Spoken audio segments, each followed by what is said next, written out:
दोस्तों, मेरा नाम राशिद ज़हीर है और आप मेरा न्यूज़ चैनल देख रहे हैं जिसका नाम है न्यूज़ मेक व्यूज़। आपसे रिक्वेस्ट है इसको सब्सक्राइब करें। खबर कश्मीर से है। प्रधानमंत्री नरेंद्र मोदी ने 24 जून को एक बैठक बुलाई है जिसमें कश्मीर की राजनीतिक पार्टियां उनको भी शामिल किया गया है, कांग्रेस को भी शामिल किया गया है और कश्मीर के मुद्दे पर एक फ़ैसला लेने की बात बताई जा रही है। खबर द हिंदू ने छापी है, इंडिया टुडे ने छापी है, आपकी स्क्रीन पर है। प्रधानमंत्री शायद कश्मीर के संबंध में वो फैसला लेने जा रहे हैं जिसके बारे में कहा जा रहा है कि वहाँ पर पूर्ण राज्य का दर्जा कश्मीर को शायद मिल जाए और उसके बाद जैसे दूसरे राज्यों के अंदर इलेक्शंस होते हैं, ऐसे इलेक्शन होने के बाद वहाँ की जो लोकल बॉडी है, लोकल लोग जो हैं वो एक सरकार को चुने और जैसे कि दूसरे प्रदेश चल रहे हैं चुनाव के माध्यम से, इस तरह से जम्मू कश्मीर भी एक स्टेट के रूप में अपने आप को साबित करे, एग्जिस्ट करे। 2019 में आपको मालूम है कि दफ़ा 370 हटा लिया गया था। उसके बाद जो हालात हैं वो आपको दोबारा बताने की ज़रूरत नहीं है, लेकिन एक बड़ी पहल प्रधानमंत्री नरेंद्र मोदी की है जिसके अंदर ये कयास लगाए जा रहे हैं कि कश्मीर को पूर्ण राज्य का दर्जा मिल जाएगा। वहाँ पर भी चुनाव प्रक्रिया होगी और वहाँ के जो लोग सरकार जैसी सरकार चाहेंगे वैसी चुन करके आपके सामने नज़र आ सकती है। इसमें PDP नेशनल कॉन्फ्रेंस जो फारूक अब्दुल्ला की पार्टी है, महबूबा मुफ्ती की पार्टी है, भारतीय जनता पार्टी और नेशनल और कांग्रेस पार्टी और इसके अलावा दूसरे दलों को बुलाने की बात भी चल रही है। उनको बैठाकर ये मशवरा किया जाएगा कि किस तरह से वहाँ पर दोबारा से इस तरह का पूर्ण राज्य का दर्जा दिया जाए और किन किन शर्तों के साथ दिया जाए और किस तरह की तस्वीर होगी। तस्वीर खुल करके तो 24 जून के बाद जब वो मीटिंग हो जाएगी उसके बाद आएगी। लेकिन बड़ी खबर और बड़ी बात यह है जो आप तक पहुँच चुकी है कि शायद कश्मीर को पूर्ण राज्य का दर्जा मिल जाए और वहाँ देश के अन्य राज्यों की तरह चुनाव होने लगे और लोग अपने मन की सरकार वहाँ चुन लें। ये खबर है, बड़ी बात है। प्रधानमंत्री नरेंद्र मोदी को इसका इनिशिएटिव जाना चाहिए। 70 वर्षों में कश्मीर के बारे में जो नहीं सोचा गया है, प्रधानमंत्री की सरकार ने, नरेंद्र मोदी की सरकार ने उस बारे में कदम उठाया। हालांकि इस बात से बहुत लोग इत्तफाक रखते हैं कि किस तरह से वहाँ पे आर्टिकल 370 को एब्रोगेट कर दिया गया था, हटा लिया गया था। उससे कुछ नाराज़गी की बात भी वहाँ के लोकल कश्मीरी भी नाराज़ हैं। और बहरहाल अच्छी खबर यह है कि जो हमने आपको बताई कि 24 जून को एक मशवरा होने वाला है जिसमें पार्टियों को बिठाया गया है।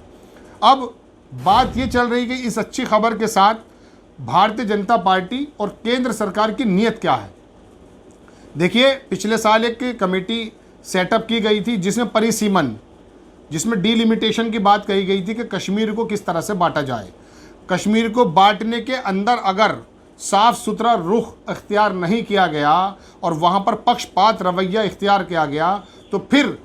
एक बात दोबारा से ये पैदा होगी कि कश्मीरियों के साथ अचानक 370 हटाने को लेकर जो कश्मीरी नाराज़ थे उनकी शायद नाराज़गी और ज़्यादा बढ़ जाएगी। चूँकि जो मौजूदा स्थिति है, हम आपको बताते हैं आपके स्क्रीन पर एक शॉट डालने के साथ साथ कि जो इस समय वहाँ स्थिति है, जो चुनाव हुआ करते थे उसमें आप देख सकते हैं अपने स्क्रीन पर कि ये कश्मीर का नक्शा है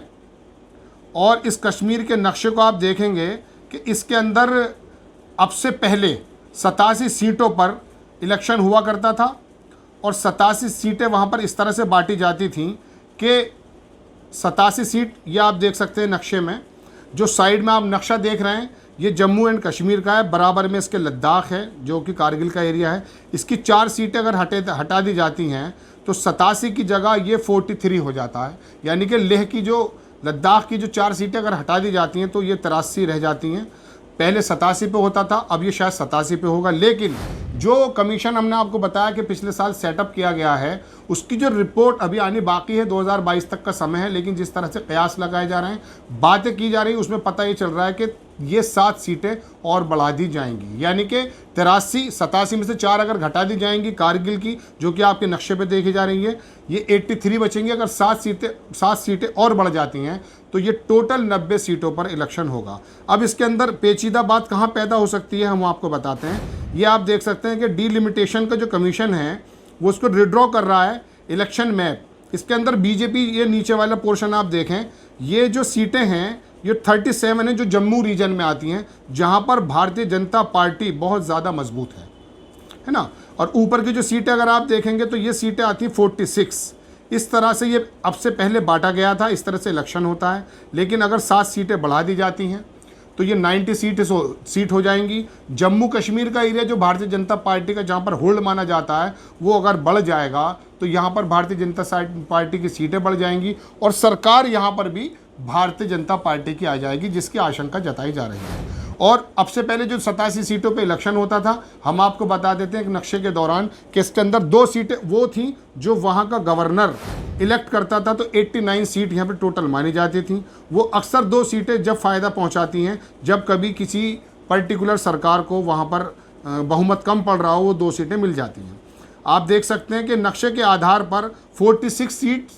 कश्मीर वैली में होंगी और 37 नीचे होती हैं। अगर 7 बढ़ जाती हैं और जम्मू की सीटें बढ़ जाती हैं तो ये सीटें लगभग 90 टोटल हो जाती हैं। और उसमें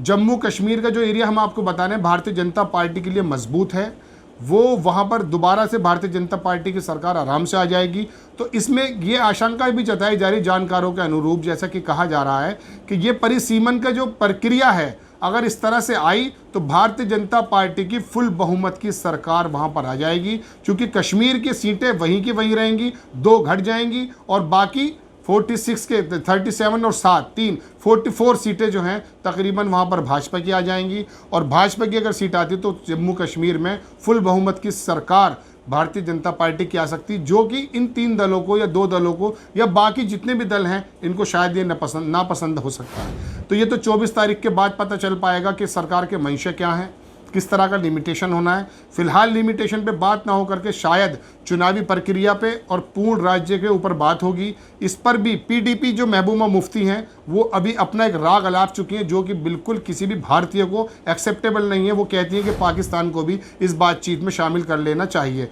इससे मतलब क्या है, इस बात का अंदाज़ा लगाया जा सकता है कि ये जो क्षेत्रीय पार्टी है इनकी नीयत भी वैसी नहीं है जैसे संविधान के अंदर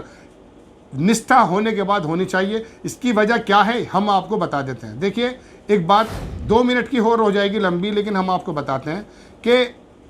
भारतीय जनता पार्टी केंद्र सरकार या भारत के जो लोग हैं, अक्सर जब हम बात करते हैं सेना पर बात करें, कश्मीर के मुद्दे पर बात करें या धार्मिक मुद्दे पर बात करें, उस समय बोलते हुए बहुत ज़्यादा सावधानी बरतनी पड़ती है, क्योंकि कौन सी बात का कहाँ मतलब निकाल करके आपको आतंकवादी बना दिया जाए, इस बात का देशद्रोही बना दिया जाए, इस बात का हम कई बार नज़ीर देख चुके हैं, कई बार एग्जाम्पल देख चुके हैं। फिलहाल मैं आपको बता दूं कि भारतीय जनता पार्टी का एक विधायक जो सीतापुर से होता है, शाहजहाँपुर और सीतापुर की सीट से, टीवी पर बड़ा चर्चे का विषय बना कि अगर सरकार की बातों में अपने हाँ में हाँ नहीं मिलाई तो आप पर भी देशद्रोह लग जाएगा। यानी कि इनकी पार्टी के लोग भी इस बात को बोलते हुए डरते हैं कि अगर पार्टी लाइन से हटकर कोई बात की गई तो शायद उन पर भी देशद्रोह लग जाएगा। और इसकी बानगी आप देख सकते हैं कि कई सारे पत्रकार जो अपनी बात को बेबाकी से कहते थे उनको जेलों का मुंह देखना पड़ा, लेकिन फिर भी बात जो सही होगी संतुलित लफ्ज़ों में एविडेंस के साथ कही जाएगी और उसको कहना चाहिए। हम आपको बताते हैं कि कश्मीर के अंदर 2010 में दिल्ली यूनिवर्सिटी का एक डेलीगेशन गया और वहाँ पर एक सर्वे के अनुसार ये हुआ कि कितने लोग पाकिस्तान के पक्ष में, तो मैं आपको बता दूं कि सिर्फ 1% लोग पाकिस्तान के पक्ष में थे और 99% लोग जो थे वहाँ के संविधान में, वहाँ की चुनावी प्रक्रिया में, भारत के संविधान में निष्ठा रखते थे। पाकिस्तान के साथ कोई नहीं था, लेकिन जिस तरह से 370 को हटाया गया, जो तरीका अपनाया गया, रेस्ट ऑफ कश्मीर, बाकी कश्मीर के अलावा जितना हिस्सा हिंदुस्तान का है वो भले ही खुश हो, लेकिन वो जो 80 लाख मुस्लिम और 1 करोड़ सवा करोड़ के करीब वहाँ की जो आबादी है, उन लोगों पे किस तरह की गुजरी है, इस बात को इंटरनेशनल मीडिया ने अपने शब्दों में पूरी दुनिया को बताया है। हद ये है कि वहाँ पर डेलीगेशंस आए और कश्मीर में इंटरनेट बंद कर दिया गया, मूलभूत सुविधाएं बहुत सारी बंद कर दी गई थी। किस तरह से उनका 1.5 साल गुजरा है ये पूरी दुनिया जानती है। उस 370 को हटाया तो जाना चाहिए था, पूरे भारत के हर एक भारत देशवासी की बात है, चूँकि कश्मीर हमारा है और हमारा रहना चाहिए और हमारा ही रहेगा। लेकिन जिस तरह से वहाँ एब्रोगेशन किया गया 370 का और कश्मीरियों पे जिस तरह से जुल्म सितम किया गया है, चाहे वो मूलभूत सुविधाओं को हटाकर किया गया हो, उनके अकॉर्डिंग मैं आपको बता रहा हूँ वो उन लोगों के गले नहीं उतरता है। तो इस तरह से मैं आपको बता दूं कि सख्ती के साथ दिलों को नहीं जीता जा सकता। हालांकि अजीत डोवल एक अच्छा रोल वहाँ प्ले किया है उन्होंने, वो वहाँ पर जो हुर्रियत के लोग हैं उनसे भी वो मिलते हैं, पार्टी के लोगों से भी मिलते हैं, आम लोगों से भी मिलते हैं, लेकिन हालात को साजगार बनाने में उनके रोल में अटकलें वहाँ आ जाती हैं जब सेना की तरफ से या भारत सरकार की तरफ से इस तरह के काम होते हैं जो कश्मीरियों की समझ में नहीं आते। इसका एक एग्जाम्पल मैं दे के अपनी बात को ख़त्म करूँगा। आप जानते हैं यूके,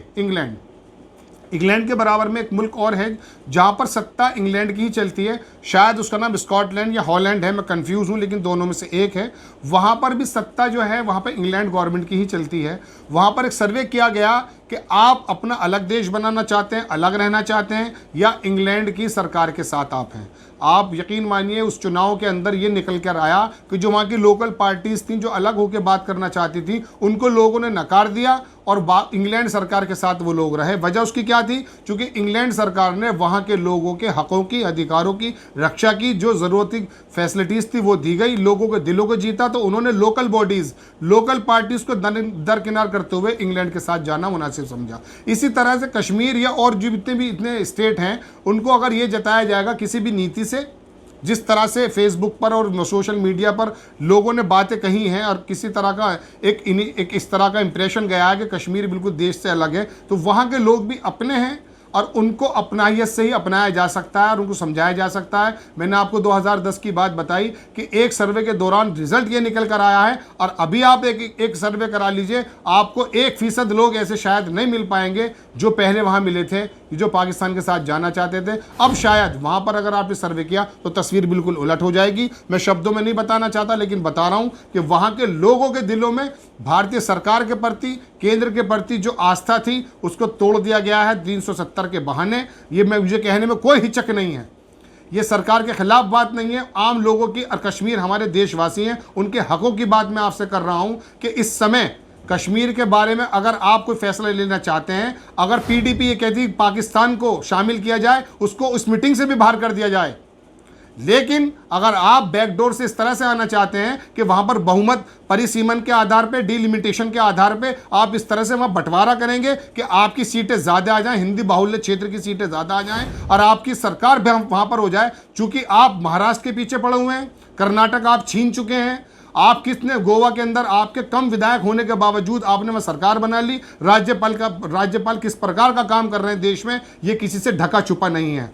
आपकी पर्सनैलिटी बिल्कुल यूनिक है प्रधानमंत्री जी, लेकिन सरकार के कहने में और करने में जो फर्क है वो अखबार भी दिखाता है, इंटरनेशनल मीडिया भी दिखाता है, सोशल मीडिया भी दिखाता है। ये बात अलग है कि मेन स्ट्रीम मीडिया आपके पक्ष में आके उन बातों को नहीं उठाती, लेकिन उसके बावजूद भी हिंदुत्व के रंग में आप कितने दिन रंगे जा सकते हैं, इस बात की मिसाल देके मैं ख़त्म करता हूं कि जब बाबरी मस्जिद का ढांचा ढहाया गया है तो यहां पर सरकार कल्याण सिंह की थी, और उसके बाद दोबारा से जो भाजपा की सरकार है वो अब आई है, लगभग 20 साल के बाद सरकार आई है। चूंकि लोगों ने उस समय भी पसंद नहीं किया था कि आपने कानून का उल्लंघन करते हुए आपकी पार्टी के बड़े नेताओं ने, भले वो बरी हो गए हों, लेकिन ऐसा आरोप उन पर था कि बाबरी मस्जिद का ढांचा ढहाने में भारतीय जनता पार्टी का क्या रोल था और उत्तर प्रदेश की कल्याण सरकार का क्या रोल था, और उसके बाद लोगों ने ये रिजल्ट दिया कि आपको 20 साल सत्ता से दूर रखा। ये नरेंद्र मोदी की पर्सनैलिटी और उनकी गुजरात मॉडल, जो कि मेन स्ट्रीम मीडिया ने बताया वो कितना सच्चा है कितना नहीं है ये बात का विषय है, लेकिन उसके आधार पर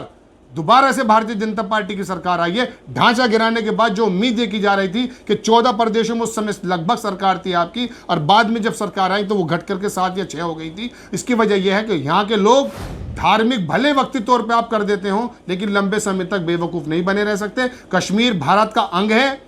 वो अंग रहना चाहिए, वहाँ के लोग यहाँ के अंग हैं, वो अंग रहने चाहिए, लेकिन बैकडोर से आप कोई अगर ऐसा मैसेज देंगे, इस तरह का परिसीमन के साथ भारतीय जनता पार्टी की सरकार को लाने का वहाँ पर काम करेंगे, तो ये